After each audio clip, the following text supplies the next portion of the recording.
masa lalu yang tidak perlu terulang lagi untuk masa-masa yang akan datang. Kekejian merajalela, orang mati karier, bisa mati usaha, mati bisnis. Usahanya maju, dirangkul, hancur. Usahanya maju, dipukul, hancur, tenggelam. Bahkan yang memilukan dan memalukan badan-badan usaha milik negara itu dikebiri sedemikian rupa sehingga tidak menghasilkan hal-hal yang bermanfaat buat negara.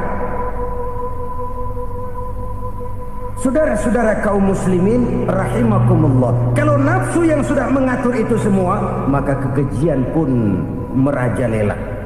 Orang sudah pakai teori mafia, yang kuat dia yang menang, yang kuat dia yang berkuasa, yang lemah silakan minggir di sudut-sudut kehidupan. Kalau kekejian seperti ini merajalela, maut bertebaran di mana-mana. Banyak orang mati kariernya, banyak orang mati usahanya, banyak orang mati imajinasinya. Sekarang ini dalam dunia seni, yang banyak karyawan seni, bukan seniman. Seniman itu kan dilahirkan, lain seniman, lain karyawan seni. Sekarang yang banyak karyawan seni, bukan seniman. Mati karier, mati imajinasi, mati improvisasi, sehingga kehidupan persis sinetron. Sinetron itu yang kita lihat rumah mewah, yang kita lihat rumah bagus. Gak pernah kita lihat di sinetron kita ini rakyat antri sembako. Kita dijejali hal-hal yang indah, yang wah, yang membuat kita tenggelam dalam gaya hidup instan, tenggelam dalam gaya hidup wah. Kita lupa dengan realitas keseharian di tengah-tengah masyarakat kita. Lahirlah kelompok-kelompok selebritis, dibesarkan oleh berbagai media. Selebritis pilek aja masuk koran, pilek.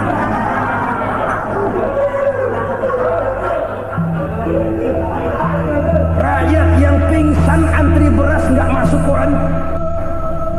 Rakyat yang semaput antri minyak nggak masuk koran. Selebritis panok masuk koran.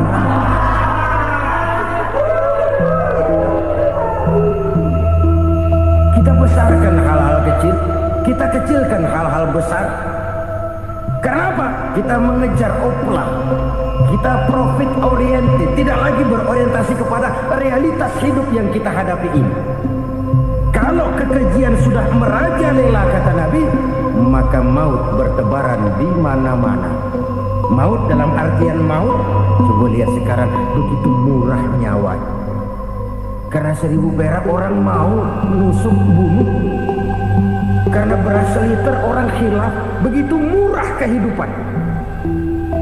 Tapi kekejian dalam bentuk korupsi, kolusi, nepotisme, kekejian dalam bentuk itu mematikan karier, mematikan bisnis, mematikan imajinasi, mematikan kreativitas.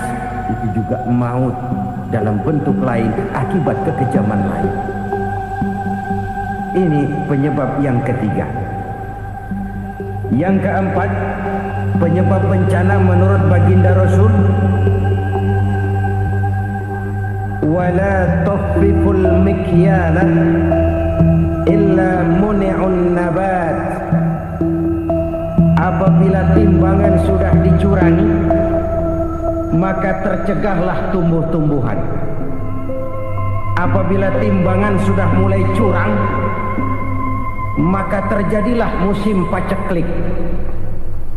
Apabila bisnis sudah bergaya mafia tadi itu, kecurangan-kecurangan terjadi, tender di balik pintu, yang dimenangkan cuma kelompok-kelompok yang bisa memberikan presentasi yang besar, muni'un nabat, terjadilah paceklik. Paceklik, panen gagal, wereng, ya wereng. Kemarau panjang, it's okay. Air sulit, iya. Tetapi kan semua itu ada yang ngatur. Kemarau ada yang ngatur, belalang itu ada yang ngatur, air itu juga ada yang ngatur. Yang ngatur itu yang serba maha. Kalau ia murka melihat kecurangan timbangan, Allah itu kalau murkakan kan gampang saja, tinggal komandoin balang, lang, hancurin tuh sawah. Konvoy belalang, konvoy. Allah tinggal ngutik angin El Nino, mampir lo ke Indonesia. Hujan gak turun-turun, kemarau panjang. Jadi kalau musim kemarau kan namanya anginnya El Nino. Kalau musim hujan anginnya namanya La Nina. Cakep namanya, kejem orangnya. Oleh karena itu, benarlah junjungan kita pada saat beliau mengajarkan orang akan bahagia kalau dia mempunyai hati yang lapang. Nah, sekarang masalahnya untuk mendapatkan hati yang lapang caranya bagaimana? Kita kembali kepada konsep Quran. Allah mengajarkan ala inna bi dzikrillahi tatmainnul qulub. Ketahuilah bahwa dengan banyak mengingat Allah hati akan tenang, jiwa akan lapang. Dengan kata lain, dekat dengan agama, merasakan kehadiran Allah dekat dalam hidup.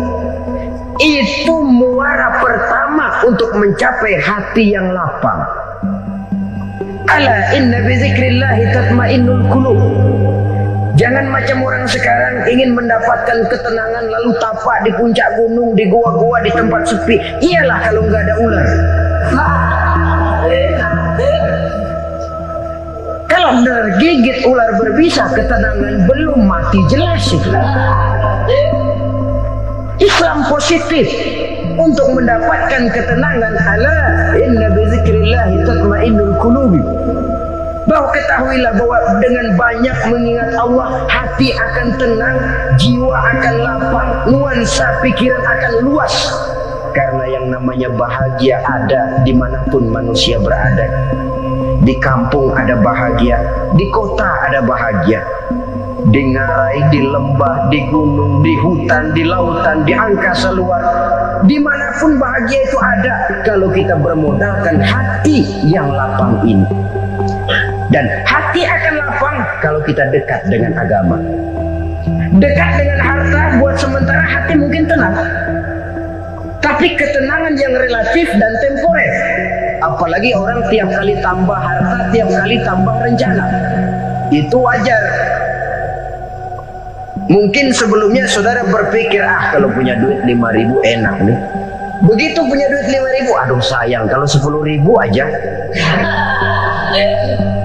Tiap kali tambah harta, tiap kali lain rencana. Makin banyak rencana, makin menjauhkan kita dari yang namanya ketenangan. Padahal ketenangan merupakan unsur utama untuk mencapai bahagia. Dan ketenangan itu bermuara dalam hati manusia. Tengoklah kehidupan ini. Orang yang banyak harta dengan orang miskin, berbedakah rasa sakit yang mereka tanggungkan? Rasanya tidak. Walaupun si kaya tidur di kasur empuk berselimutkan sutra mahal, sementara si miskin meringkuk di balik bambu yang keras dan kasar. Apabila maut datang, dia juga tidak pernah pilih bulu. Maut datang menjemput si kaya di singgasana keemasannya, dikelilingi oleh para pengasuh, dayang dan idang serta para pengawal. Dan maupun datang menjemput si miskin papa sehingga ia tergelepar di tepian jalan. Kedua-duanya bernama mati. Kalau nyata bahwa sakit yang ditanggung si kaya tidak beda dengan sakit yang ditanggung si miskin, bukan harta semata yang membuat orang bahagia. Hati yang tenang, jiwa yang lapang penuh kedamaian. Karena banyak berzikir dan mengingat Allah, itu merupakan modal utama untuk mencapai sesuatu yang bernama bahagia.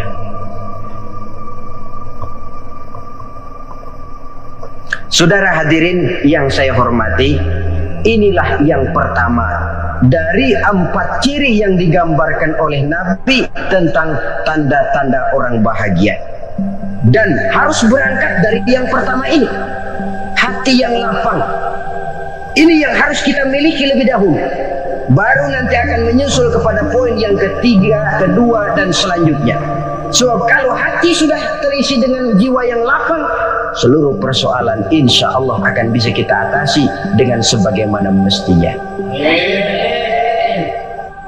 Yang kedua sekarang, tanda orang bahagia menurut baginda Nabi, markabun syariah. Orang bahagia itu kata beliau punya kendaraan biar cepat asal lancar. Artinya kemana dia mau pergi mudah. Apa maksud hadis ini? Kalau kita kaji lebih dalam, kendaraan itu kan alat transportasi. Transportasi tidak lain adalah usaha memudahkan komunikasi. Pindah dari situ kepada teori bahwa manusia adalah zon political, makhluk bermasyarakat yang tidak bisa memenuhi kebutuhan hidupnya secara sendirian. Kita memerlukan keberadaan orang lain dalam kehidupan ini. Untuk memakai baju saja kita sudah perlukan petani yang tanam kapas, pabrik yang memintal kapas jadi benang, pabrik yang menenun benang jadi kain, sampai kepada mesin jahit, sampai kepada tukang jahit. Itu cuma untuk memakai pakaian saja. Tidak seorang pun di antara kita yang sanggup memenuhi kebutuhan hidupnya secara sendiri. Kita perlu orang lain. Maka kebebasan dalam arti mutlak, kebebasan tanpa batas, itu tidak mungkin ada dalam kehidupan. Karena kita mengadakan yang disebut interaksi sosial. Setiap kegiatan kita tentu melibatkan orang lain. Menurut kita barangkali kita bebas jalan di jalan raya semaunya, tapi orang lain berkendaraan pun merasa bahwa ini ada juga jalan haknya, dan begitu selanjutnya. Oleh karena itu, maksud dari kendaraan yang cepat ini adalah khulata'uhu ma'as sholihin. Lingkungan pergaulannya terdiri dari orang-orang soleh. Pergaulannya luas. Kemana dia pergi ada temannya. Kesulitannya ada tempat dia cerita. Dan kesulitan kalau sudah diceritakan kepada orang lain, taruh kata orang itu tidak bisa menolong, namun menceritakannya kepada orang yang kita percayai, kan paling kurang sudah mengurangi beban jiwa, mengurangi tanggungan batin, merasa masih ada tempat kita cerita. Maka lebih baik orang awam yang mau bergaul ketimbang orang setengah alim tapi ngunci pintu. Sebab nantinya akan timbul sikap picik, cupik pandangan, dan tidak luas menghadapi kenyataan dalam kehidupan ini. Namun yang harus kita garis bawahi, pergaulan memang mesti luas. Namun jangan sekali-kali lupa bahwa pergaulan sangat besar pengaruhnya dalam ikut membentuk kepribadian manusia. Sehari-hari bisa kita bilang, kalau kita dekat sama tukang minyak wangi, sekalipun nggak dibagi minyaknya, baunya tentu dapat. Betul? Tapi dekat sama tukang elas, walaupun nggak kena apinya, asapnya mesti kena. Kalau Syauqi mengatakan lebih jelas lagi, man asyaral asrafa asya musyarrafan wa muasyiral anzali ghairu musyarrafin. Awalam taral jildal hakira muqabbalan bisagri lamma sara jildal mushaf. Siapa yang bergaul dengan orang mulia, dia bakal ikut menjadi mulia. Tapi siapa yang berteman dengan orang hina, dia tidak bakal ikut menjadi mulia. Tidakkah kau lihat, kata Syauqi, kulit kambing yang hina pun dicium orang ketika menjadi kantong Quran. Kulit kambing hina, kalau dia sendirian gak ada yang mau cium. Tapi begitu dia bergaul dengan Quran, menjadi kantong Quran, dipakein minyak wangi, ditaruh di tempat yang tinggi, mau diambil dicium dulu, dibawa dengan penuh hormat dan hati-hati. Kulit kambing yang hina lantaran berteman dengan Quran, numpang mujur. Tapi coba lihat kalau kulit kambing berteman dengan kayu, jadi beduk, habis. Zuhur dikemplang, asar dipukul. Itu pun sedikit saja, cuma salah milih teman. Yang temannya Quran dihormati orang, yang temannya kayu lantaran jadi beduk, gelap-gelap subuh orang udah kemplangi.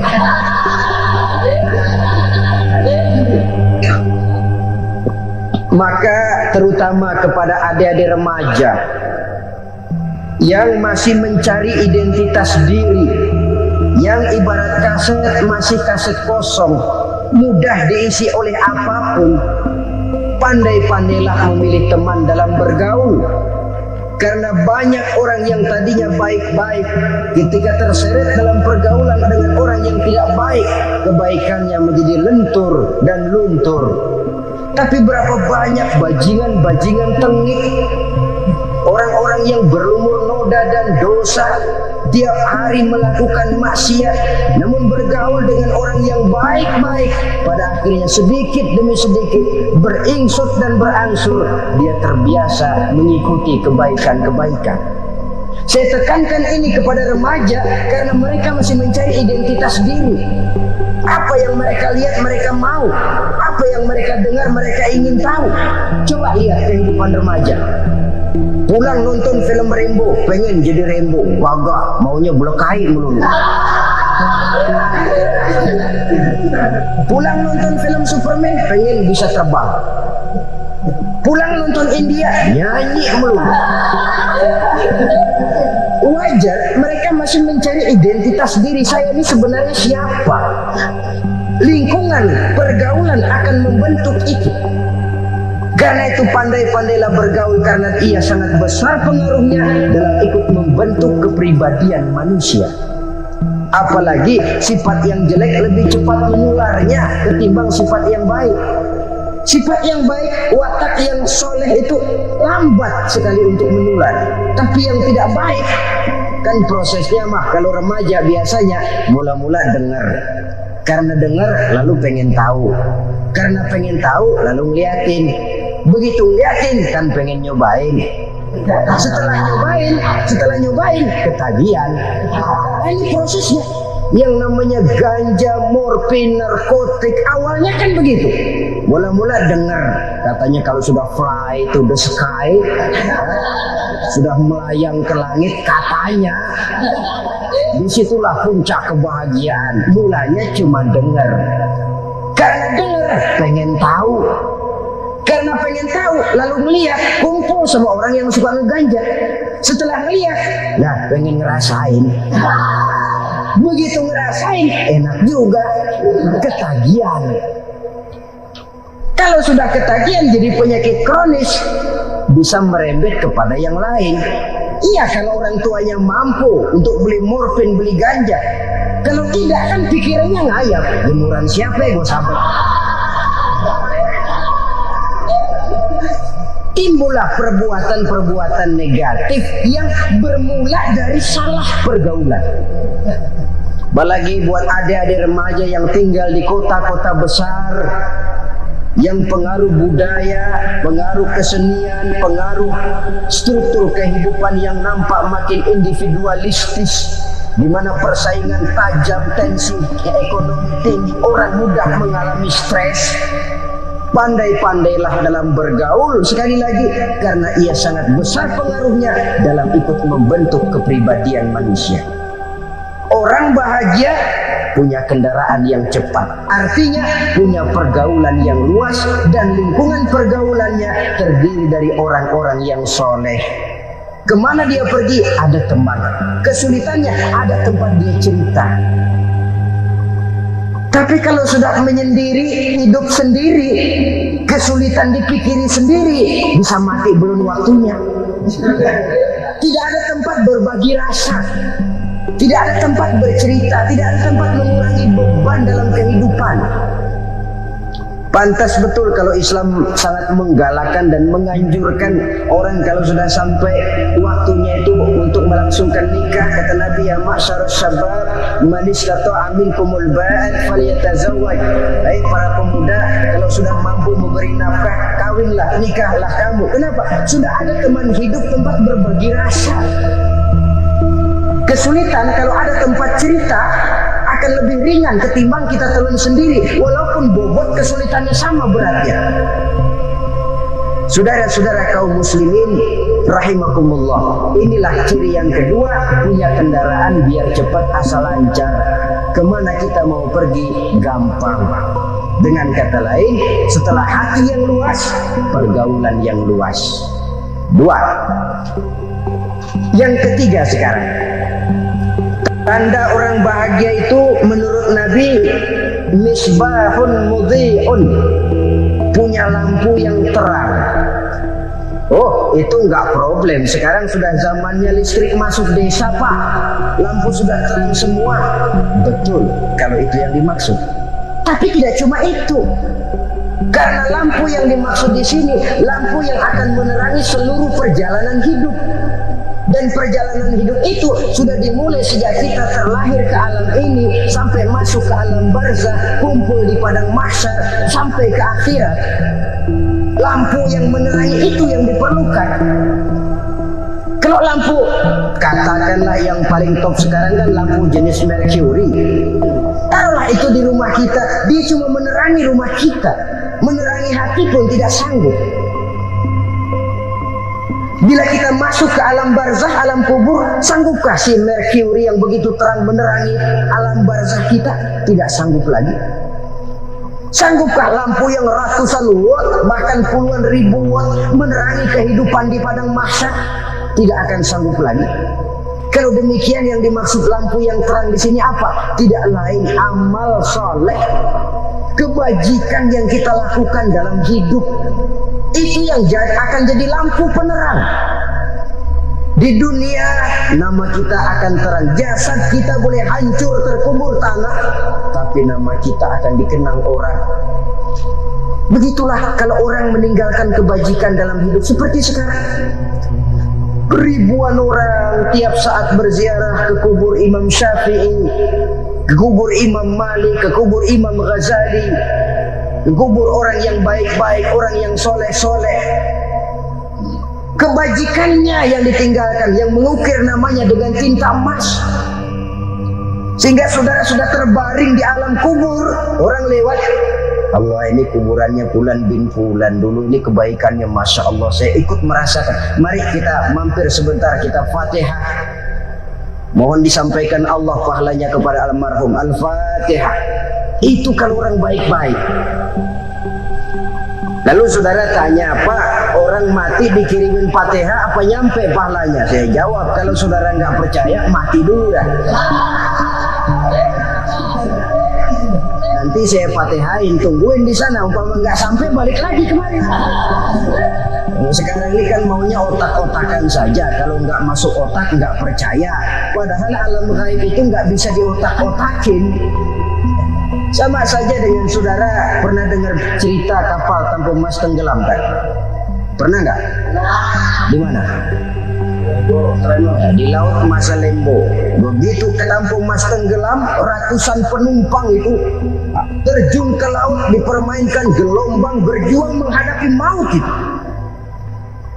Orang lagi timbul tenggelam di lautan, dihantam ombak, kita tengokin pakai helikopter. Pak, lagi timbul tenggelam ya? Iya, tolongin. Jangan khawatir Pak nih, saya kirim intan Pak, harganya 10 juta. Kira-kira orang yang timbul tenggelam di laut seneng nggak? Kan mahal toh intan 10 juta. Kenapa dia nggak senang? Karena intan 10 juta dalam kondisi seperti itu tidak sanggup menyelamatkan dia.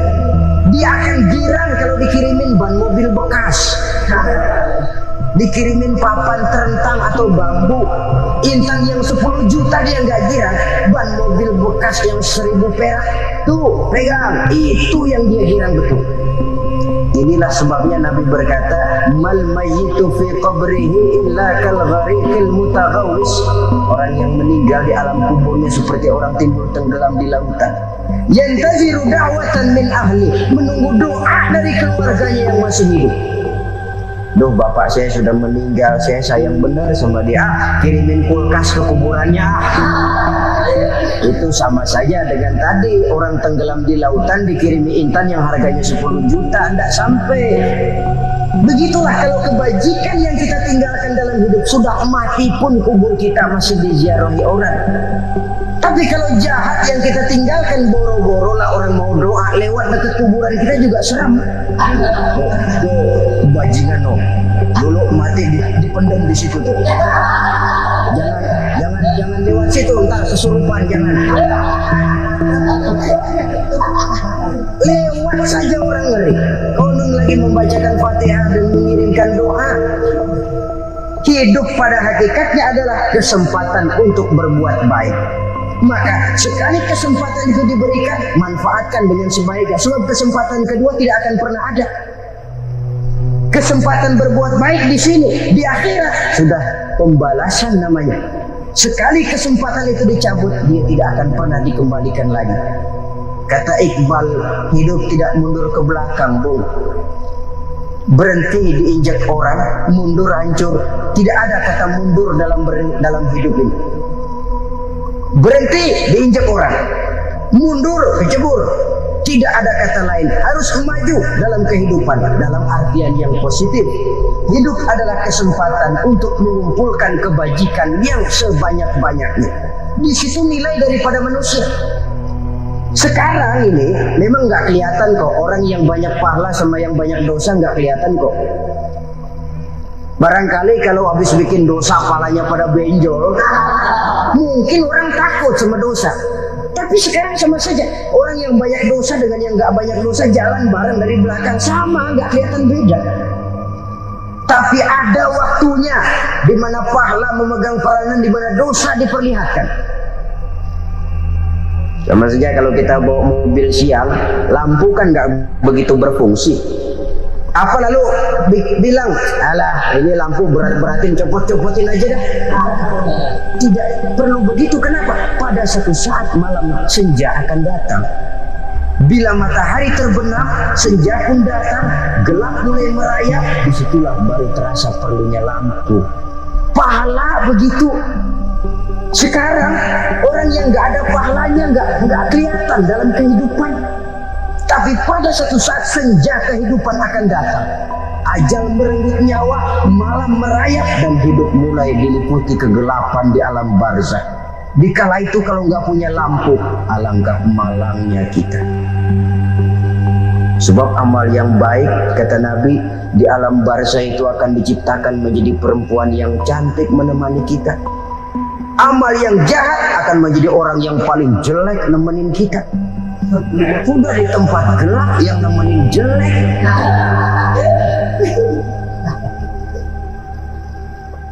Kaum muslimin rahimakumullah. Kalau demikian masalahnya, tergantunglah kita pandai memanfaatkan waktu. Al-waktu kasayf, waktu itu cepat sekali. Yang namanya waktu itu tahu-tahu. Udah tahun 87, tahu-tahu udah begitu, tahu-tahu. Yang kemarin anak-anak, sekarang udah pada punya anak. Tahu-tahu saja, begitu cepat waktu berlalu. Kalau tidaklah pandai kita memanfaatkannya, akan rugi kita. Nabi bersabda, "Man kana yaumuhu khairun min amsihi fahuwa rabih." Barang siapa yang hari ini lebih baik daripada hari kemarin, itu orang untung. Hari ini lebih baik daripada kemarin. Bulan ini lebih baik dari bulan kemarin. Tahun ini lebih baik dari tahun kemarin. Itu orang yang beruntung.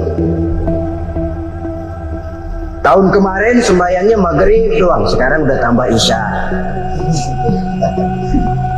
Tahun kemarin cuma Idul Fitri aja ngancem bener, sekarang udah tambah Jumat, lalu tambah lagi maghrib, tambah lagi isya, dan selanjutnya. Hari ini lebih baik daripada kemarin, itu orang yang beruntung. Wa man kana yaumuhu mislu amsihi fahuwa khasir. Lalu barang siapa yang hari ini sama saja dengan hari kemarin, itu orang rugi. Hari ini sama dengan kemarin, rugi itu. Bulan ini begitu, bulan kemarin begitu, tahun ini begitu, tahun lalu juga begitu. Rugi itu orang. Rugi apa? Rugi umur. Umur tambah, amalan gak pernah tambah. Dan saya pikir lebih merupakan azab ketimbang nikmat kalau orang dikasih panjang umur cuma untuk numpuk dosa. Mending mana? Panjang umur banyak dosa sama pendek umur dikit dosa? Mending mana? Mending mana? Ya, paling mending tentu panjang umur banyak pahala. Tapi kalau tidak, sekali lagi, lebih merupakan azab ketimbang nikmat kalau orang diberikan panjang umur tapi cuma untuk sekedar menumpuk dosa. Kehilangan kesadaran bahwa dunia bukan terminal akhir dari satu perjalanan. Dia cuma halte di mana kita berhenti sebentar untuk menuju kepada terminal yang hakiki. Saudara-saudara kaum muslimin rahimakumullah, inilah lampu yang akan menerangi kehidupan. Amal yang kita lakukan di dalam kehidupan. Jadi yang dimaksud dengan lampu yang terang, kebajikan yang kita kerjakan dalam hidup. Nah, setiap orang di awal tadi saya bilang ingin bahagia. Bahagia itu kan hakikatnya kumpulan senang dan selamat. Senang, selamat. Apa bedanya? Senang tapi tidak selamat, nggak bahagia. Selamat tapi nggak senang, nggak bahagia orang. Contoh, kalau orang korupsi, duitnya banyak, senang dia, tapi keselamatannya. Ada tentara baris di samping rumahnya udah bingung, padahal tentara latihan. Tentara cuma latihan, dia bingung. Senang, tapi karena keselamatannya tidak terjamin, dia tidak bahagia. Sebaliknya pegawai negeri jujur benar cuma segaji-gajinya, selamat gak korupsi tapi melarat, ya gak bahagia juga, kurang senang. Kesenangan dan keselamatan untuk dunia saja, ya sekali lagi, kalau cuma sekedar untuk dunia saja bisa dibeli pakai uang, bisa dibeli pakai uang. Saudara ingin selamat bisa dibeli pakai uang, saudara ingin senang bisa dibeli dengan uang. Tapi setelah mati masuk ke alam barzah, habis kekuasaan uang. Nggak bisa lagi beli keselamatan pakai uang, tidak mungkin lagi membeli kesenangan dengan uang. Di situ pahala yang megang peranan. Makin banyak pahala, makin banyak saham untuk membeli kesenangan dan keselamatan, untuk memperoleh yang namanya bahagia. Dan jangan lupa loh, di alam barzah kita nggak sebentar, menunggu datangnya kiamat. Loh iya, kalau kita begitu dikuburin terus kiamat datang, untung. Tapi kalau masih harus 1000, 2000, puluhan ribu tahun yang akan datang dalam satu penantian yang begitu lama tanpa saham untuk memperoleh kebahagiaan, satu kemalangan yang tidak ada pernah putus-putusnya.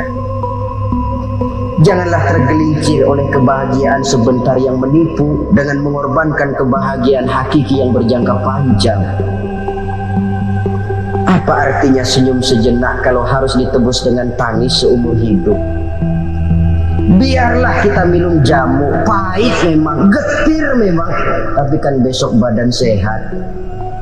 Daripada sekarang minum sirup, manis memang, enak memang, tapi bibir pada jontor besok. Sirawan, batuk, nggak karu-karuan. Banyak orang tertipu oleh kesenangan yang sebentar. Padahal laisa kullu ma yalma'u zahaban. Belum tentu semua yang berkilat itu emas. Belum tentu semua yang gemerlap itu intan. Karena itu, marilah manfaatkan kesempatan yang diberikan Allah ini untuk mengumpulkan kebajikan yang sebanyak-banyaknya.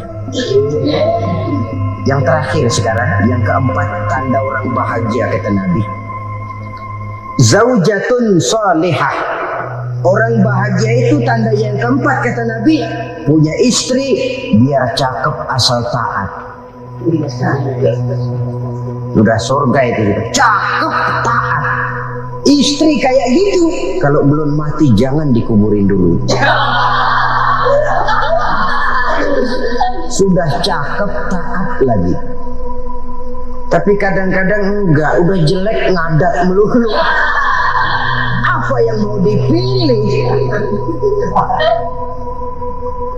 Sebab itu Quran mengatakan istri pakaian untuk suami, suami pakaian untuk istri.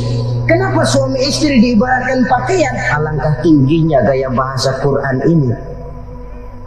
Suami istri teman hidup, hidup perjalanan panjang. Sejak kita dalam rahim sudah ada hidup kan di sini. Sampai ke alam dunia, masuk ke alam barzah, kumpul di padang mahsyar, sampai menuju akhirat, itu perjalanan hidup. Carilah istri atau suami, teman hidup yang membawa manfaat tidak hanya kehidupan di dunia ini, sampai di alam barzakh, sampai di padang mahsyar. Suaminya mungkin meninggal lebih dulu, atau istrinya mungkin meninggal lebih dulu, tapi suami atau istri yang masih hidup berbuat kebajikan. Suami saya meninggal, ada hartanya, saya sedekahkan, niat pahala untuk almarhum suami saya. Ini teman hidup.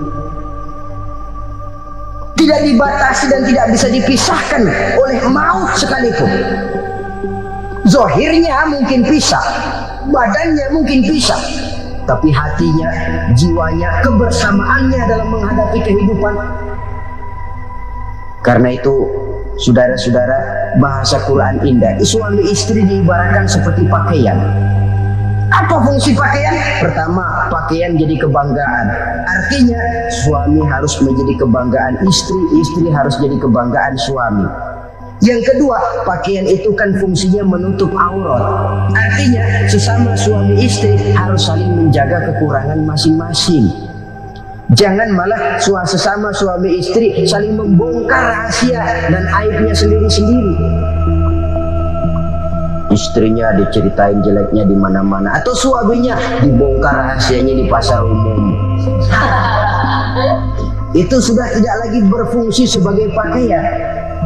Kenapa semua ini diperlukan? Karena kita menyadari bangsa yang baik terdiri dari masyarakat yang baik. Masyarakat yang baik merupakan susunan dari warga yang baik.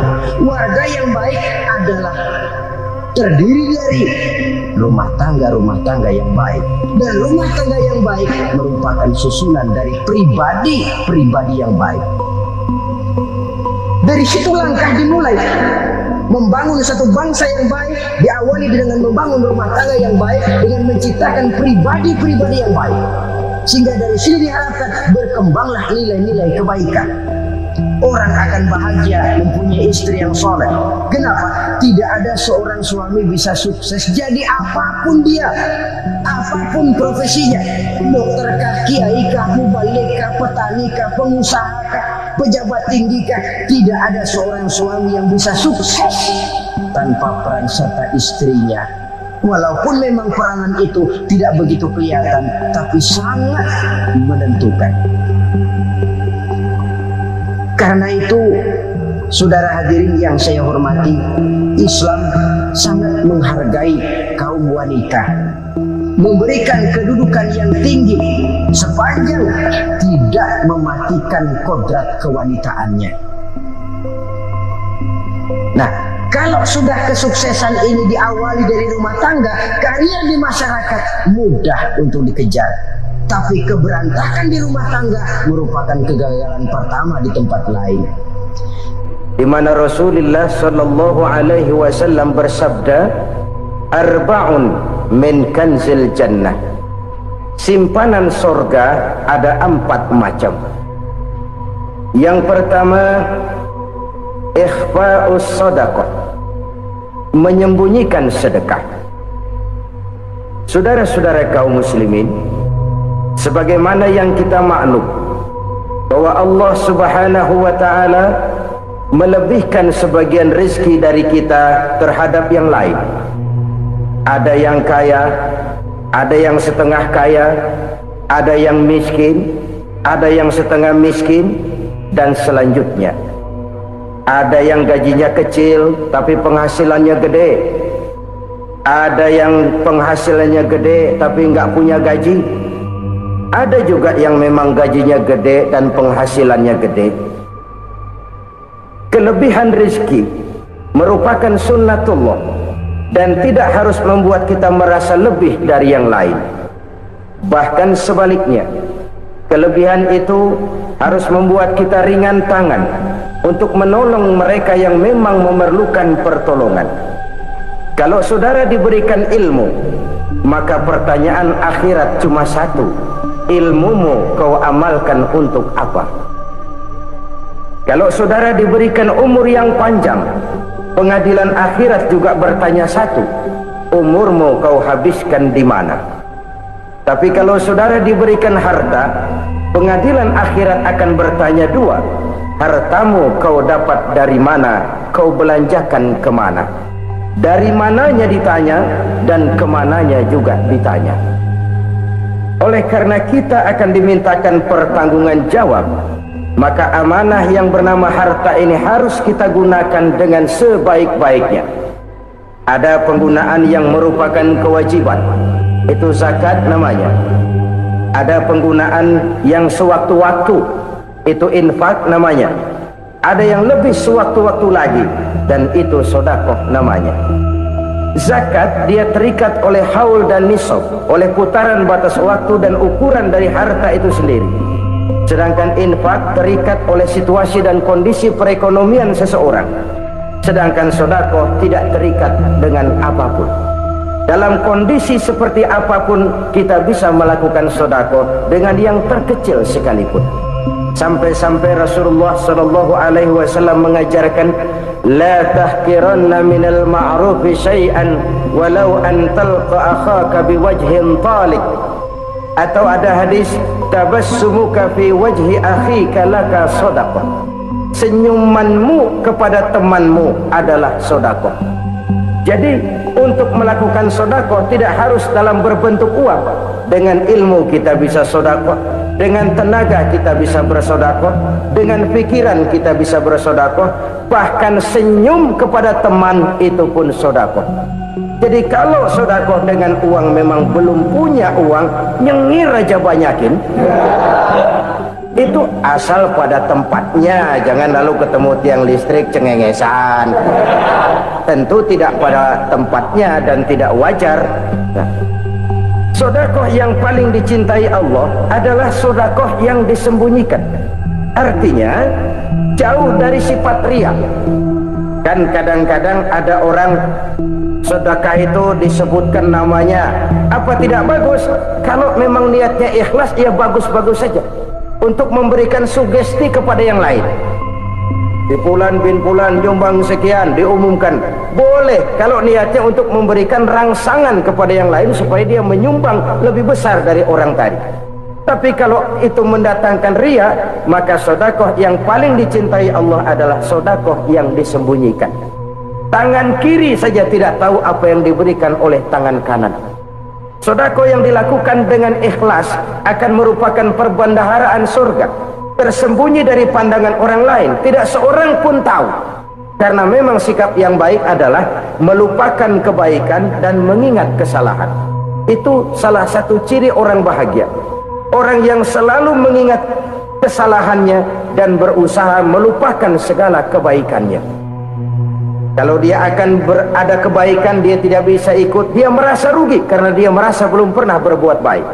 Tapi kalau akan melakukan kesalahan baru, dia ingat kesalahan yang sudah-sudah, sehingga terhalang baginya untuk melakukan satu kesalahan baru. Demikianlah saudara-saudara, bahwa Allah melebihkan rizki sebagian kita dari yang lain agar terjadi tolong-menolong dalam kehidupan ini. Jadi kesenjangan yang nature, kesenjangan yang alami, itu sunnatullah. Ada yang kaya, ada yang miskin, ada yang kelas menengah. Nah, kenapa lalu sekarang kita berusaha mengentaskan kemiskinan? Oleh karena adanya kesenjangan struktural. Kalau yang kaya bisa semakin kaya, kenapa yang miskin tidak bisa naik jadi ikut sedikit kaya? Sebab pada dasarnya Islam adalah agama yang sejak turunnya sudah berupaya memerangi kemiskinan. Bahkan dikatakan kemiskinan itu mendekatkan kepada kekufuran. Orang kalau miskin udah dekat banget sama kafir, gampang menjadi kafir. Berapa banyak saudara-saudara kita yang oleh karena soal perut, oleh karena soal materi, terpaksa meninggalkan dan menanggalkan akidahnya, menjual petunjuk yang diberikan Allah dengan hak kesenangan dunia yang cuma sebentar ini. Na'udzubillah tsumma na'udzubillah. Jadi makin kita sembunyikan satu sedekah, semakin banyak perbendaharaan kita di surga. Sedekah yang paling dicintai Allah adalah sedekah yang disembunyikan. Malahan ada seorang sufi, dia punya kebiasaan kalau pergi sholat Jumat dia bawa uang, itu uang dia taruh di bawah tikar masjid. Dia niat sedekah kepada siapa saja yang nemuin itu duit. Maksudnya apa? Supaya yang nemuin nggak tahu siapa yang punya duit. Demikian dia saking ingin menyembunyikan sedekahnya. Karena sifat ria itu bisa memakan amal kita sendiri. Ria itu termasuk menyebut-nyebut kebaikan kita. Orang yang suka nepuk dada, sedikit-sedikit ngitungnya kalau nggak gua. Tuh kalau nggak gua tuh yang belah situ, kalau nggak gua. Iya, kalau nggak lu kenapa emang? Orang yang suka menepuk jasad, tuh biasanya memang begitu, saudara-saudara. Kalau perang lagi berkecamuk, orang nggak sempat ngaku jadi pahlawan. Tapi begitu perang selesai, yang kagak kenal bedil ngaku pahlawan, mas. Itu sesuatu yang biasa. Oleh karenanya, orang-orang yang ikhlas dalam bersodako, disembunyikannya sodako itu Allah cinta betul. Malahan ada hadis memberikan jaminan, inna sodakotal mar'il muslimi tazidu fil umri wa tadfa'u mitata su'i. Sesungguhnya sedekahnya seorang mukmin tazidu fil umri, bisa menambah umur panjang, wa tadfa'u mitata su'i, dan menyelamatkan manusia dari mati secara su'ul khatimah. Jadi siapa yang kepengen panjang umur, banyaklah sedekah. Yang bosan hidup, pelit terus. Sedekah menambah panjang umur dan menyelamatkan manusia dari mati secara su'ul khatimah. Pak, katanya umur itu nggak bisa ditambah, nggak bisa dikurangin. Kapan? Kalau ajal sudah datang. Fa idza jaa ajaluhum la yastakhiruna sa'atan wa la yastakdimun. Kalau ajal datang tidak bisa dimajukan, tidak bisa dimundurkan. Itu kalau ajal sudah datang. Tidak bisa lagi umur ditambah dikurangi, sudah datang. Tapi kalau belum datang, itu kan haknya Allah. Mau ditambah, mau dikurangi, hak prerogatif Allah. Sebagai pencipta manusia, Allah maha kuasa dan maha mampu. Sedekah ini menambah panjang umur dan menyelamatkan manusia dari mati secara su'ul khatimah. Tuh, orang mati kan sama ya kondisinya, mati nggak nafas, tapi hakikat mati kan lain-lain. Ada yang mati itu husnul khatimah, baik akhirnya. Misalnya lagi ngaji mati, lagi sholat mati, lagi sedekah mati. Ini yang dinamakan dengan husnul khatimah, baik di akhirnya. Sebaliknya ada yang su'ul khatimah, jelek di akhirnya. Ini yang jadi catatan akhir. Lagi nyekek botol, mampus. Lagi banting kartu, modar. Su'ul khatimah, jelek pada akhirnya. Sedekah menyelamatkan manusia dari mati secara su'ul khatimah. Dan kita semua kepengen mendapat husnul khatimah, jauh dari su'ul khatimah. Oleh sebab itu yang bisa menyelamatkan kita dari penyakit itu antara lain adalah sedekah yang disembunyikan, yang dikerjakan dengan ikhlas karena Allah, tidak karena kepengen dipuji orang, tidak karena ingin dikatakan orang pemurah. Sebab orang dermawan itu orang yang memberi tanpa harus diminta. Kalau masih harus diminta, ya belum dermawan namanya, masih harus diminta. Kalau nggak diminta ya tulus, lolos, polos. Saudara-saudara kaum muslimin rahimakumullah, harta adalah amanat dan akan kita pertanggungjawabkan. Allah melebihkan rizki sebagian kita dari yang lain agar kita saling tolong menolong, bantu membantu. Nabi janjikan, siapa yang meringankan beban saudaranya muslim di dunia, Allah akan meringankan bebannya di akhirat nanti. Sebuah jaminan dari baginda Nabi. Si orang yang kita bantu barangkali tidak bisa membalas, Allah yang akan membalas lewat jalan lain yang tidak pernah kita sangka-sangka. Ada orang tanya, Pak, ini ada orang nyumbang masjid sambil marah-marah, bagaimana? Saya bilang, sumbangannya aja ambil, marahnya jangan. Marahnya jangan diambil, itu urusan dia.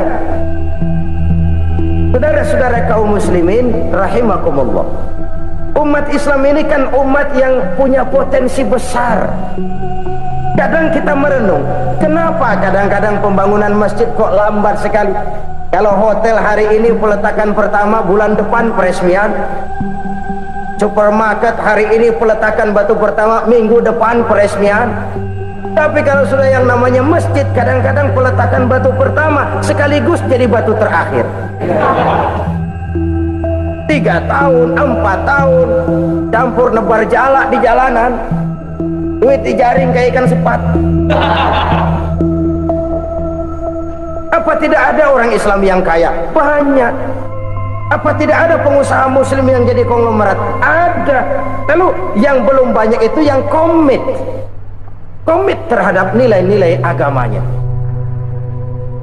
Akhirnya kita jatuh jadi umat yang lemah. Belum ada pengusaha konglomerat muslim buka pabrik super mie cap beduk misalnya umpamanya, atau pabrik kecap cap sorban, supaya identitas keislamannya sedikit kelihatan. Kita jatuh jadi umat yang lemah karena potensi tidak terinventarisir dengan baik.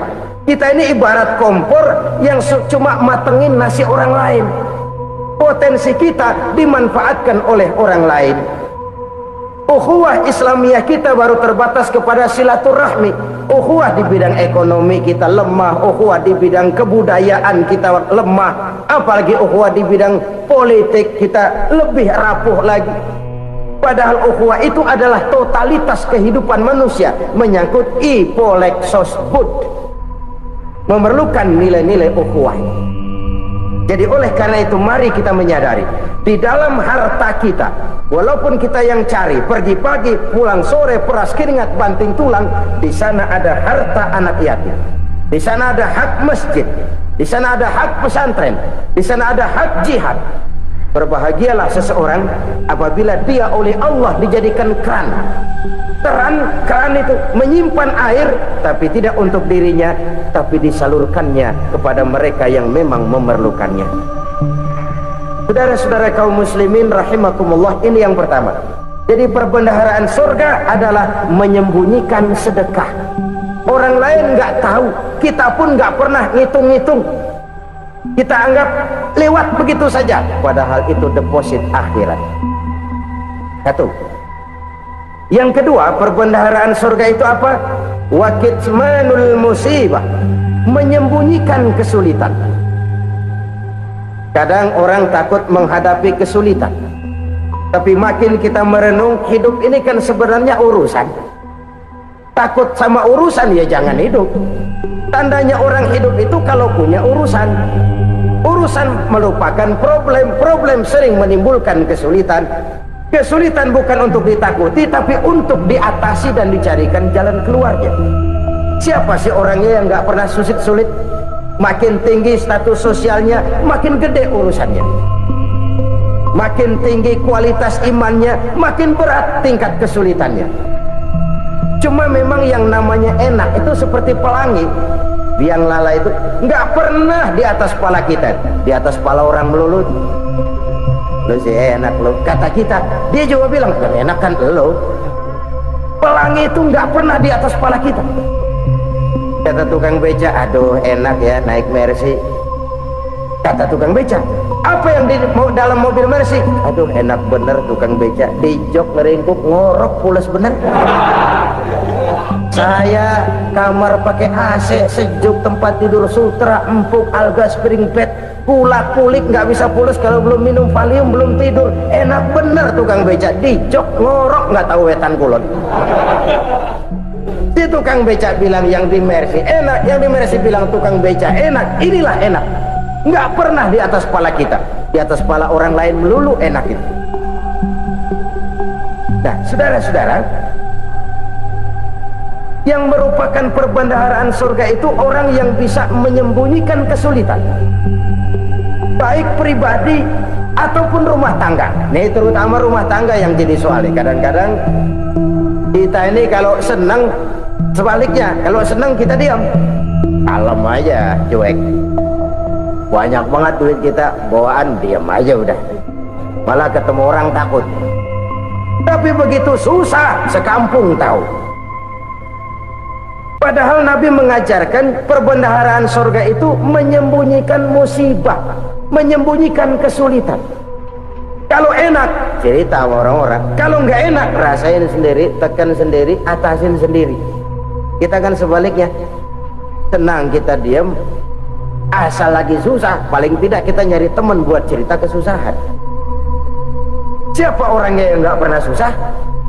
Cuma soalnya bagaimana kita mengatasi kesusahan itu sendiri. Begitu juga misalnya kalau orang sudah berumah tangga, itu orang tuanya harus menjadi tempat dia cerita yang enak-enak saja. Yang nggak enak rasain berdua, selesaikan berdua, atasin berdua. Jangan dibalik. Asal senang diam, giliran susah saja. Maknya laporan. Terbalik, bisa menjaga security informasi. Maka nama bayam keluar diam, malah seluitan. Enak amat lo makan daging ayam. Security informasi. Saudara-saudara kaum muslimin rahimakumullah, ujian yang terberat itu yang pernah diberikan kepada para nabi, para rasul, para aulia, para ulama. Makin tinggi keimanan, makin berat bentuk kesulitan. Ayo saya kemukakan satu contoh saja. Ada seorang nabi yang kaya, nabi kaya, namanya Nabi Ayub. Iblis kalau orang begini kan keki, ibadahnya rajin, kaya. Nah, yang kayak begini susah digodain. Kalau ibadahnya rajin, miskin, kali bisa disogok. Sini imannya mantap, ibadahnya rajin, kaya, nabi lagi. Oh, tapi namanya iblis nggak kurang akal. Laporan, Tuhan, kenapa Les? Ya ini bahasa saya, bahasa Qurannya sih nggak gitu. Itu hambamu yang namanya Ayub, dia rajin ibadah cuma karena dikasih kaya aja. Coba kasih miskin dia, berhenti dia sembahyang. Ah, kamu bisa aja. Saya tahu Ayub itu hambaku yang ikhlas. Saya buktiin Tuhan, silahkan. Dibuktiinlah. Iblis turun ke alamin. Yang mula-mula dia lakukan, dia rusak sawah ladang Nabi Ayub, dia binasakan binatang ternak Nabi Ayub, sehingga dalam waktu singkat jatuhlah Nabi Ayub dari orang paling kaya jadi orang paling miskin. Beliau masih ibadah di mihrab dalam masjid, datang iblis. Saudara Ayub, ya, lagi ngapain? Ibadah. Nyembah Allah, nyembah Allah. Oh, percuma. Kenapa? Tuhan yang ente sembah nih, dia udah bikin miskin ente. Sawah ladang ente hancur lebur, binatang ternak binasa. Sekarang ente jadi orang paling miskin. Ngapain nyembah Tuhan kayak begitu? Tekor. Udah berhenti dah ibadah, berhenti ibadah. Ini iblis sama Tuhan laporannya lain, yang dikerjakan kepada Nabi Ayub juga lain. Benar begitu iblis, kata Nabi Ayub. Iya, sawah ladang saya habis, buras. Binatang ternak saya binasa, binasa. Saya miskin, bangpak. Apa jawab Nabi Ayub? Bukan innalillahi, ya, ini hebat. Alhamdulillahillazi a'tani wa akhadha minni. Segala puji bagi Allah yang telah memberikan harta kepada saya dan sekarang mengambilnya lagi. Alhamdulillah. Allah yang ngasih, Allah yang ambil. Itu mah urusan Allah. Iblis cuman ibadah jalan terus, sujud lagi Nabi Ayub. Iblis seleher gondok banget. Dasar Nabi nggak mempan dia apa-apain. Miskin malah alhamdulillah. Allah yang ngasih, Allah yang ambil. Jadi kalau kita tidak komit, kita tidak terikat kepada kaya, miskin, senang, susah, apa yang bisa bikin kita susah? Jadikan kekayaan, kemiskinan, jadikan senang susah sebagai anak buah yang bisa kita atur. Jangan kekayaan ngatur kita, jangan kemiskinan ngatur kita. Kita yang harus mengatur mereka. Senang susah, kaya, miskin, bahagia, sengsara, jadikan itu anak buah yang bisa kita atur. Kalau sekarang kita kaya, lain saat boleh jadi kita miskin, semiskin-miskinnya. Allah yang ngasih, Allah yang ambil. Tenaga mana yang bisa menghalangi? ibadah jalan terus. Iblis makin gondok. Dasar nabi lo. Akhirnya apa? Nabi Ayub dikerjain, diberikan penyakit. Demikian fatal penyakitnya. Bayangin, udah miskin sakit. Masya Allah. Miskin sakit. Sakitnya nggak lama, kira-kira 16 tahun. Istrinya 3, 2 mental minta ceraiin. Ngerawatin laki bengek begini. Senang belum tentu, susah udah pasti nih. Cerai aja, cerai dah. Cerai. Tinggal satu Siti Rahmah yang setia menemani beliau. Sesetia-setianya hati perempuan. Satu saat Siti Rahmah bilang, "Bang, iya, abang kan nabi bang. Lalu namanya nabi kan doanya jarang meleset bang. Maksud kamu minta kenapa sih sama Tuhan biar abang sembuh baik dah bang?" Siti Rahmah, iya, saya sakit berapa tahun sih dah? 16 tahun bang.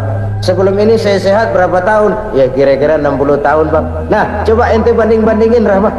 Saya dikasih sehat 60 tahun, dikasih sakit 16 tahun, sudah nggak sabar mau doa kepada Allah minta sembuh. Saya malu kepada Allah.